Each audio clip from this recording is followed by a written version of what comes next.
السلام عليكم ورحمة الله وبركاته. أهلا وسهلا بكم في حلقة جديدة من ملعب تيتو.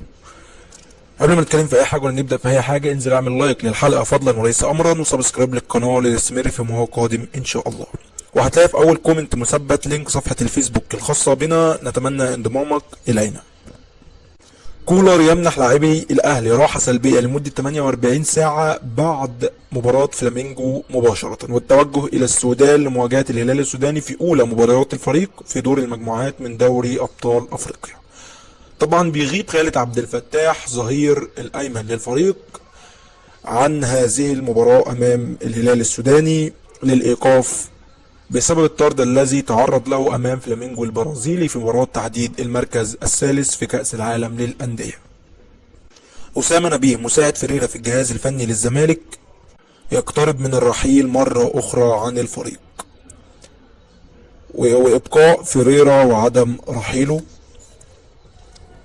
العمري فاروق رئيسا لبعثة النادي الأهلي في السودان نائب رئيس نادي الهلال السوداني: مواجهة الأهلي تنافسية دائما، والدليل عدم فوز الأحمر علينا في السودان.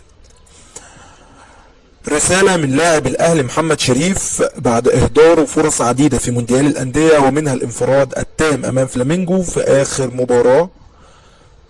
قال محمد شريف عبر مواقع التواصل الاجتماعي: قدر الله ما شاء فعل.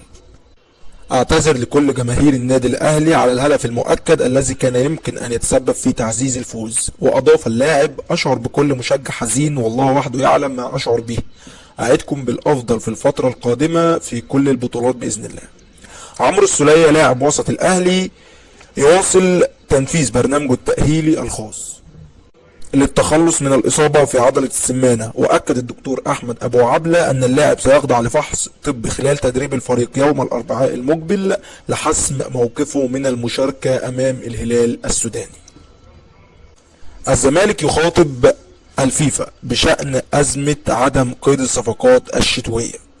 ناصر منسي: لا أستطيع النوم بسبب عدم قيدي في قائمة الزمالك. محمود شبانة: أعاني من حالة نفسية صعبة بسبب عدم القيد في قائمة الزمالك. طبعا الأهلي هيواجه الهلال السوداني في أولى مباريات دور المجموعات في دوري أبطال أفريقيا يوم 18/2 المقبل في تمام الساعة 3 عصرا في السودان. وبكده تكون انتهت حلقة النهاردة. الحلقة بسيطة ولكن استنونا في موقع قادم بإذن الله تعالى، وما تنساش اللايك والسبسكرايب لنستمر في موقع قادم بإذن الله. وما تنساش تنضم لينا في صفحة الفيسبوك، هسيب لك لينك الصفحة في أول كومنت مثبت وأسفل هذا الفيديو بإذن الله. والسلام عليكم ورحمة الله وبركاته.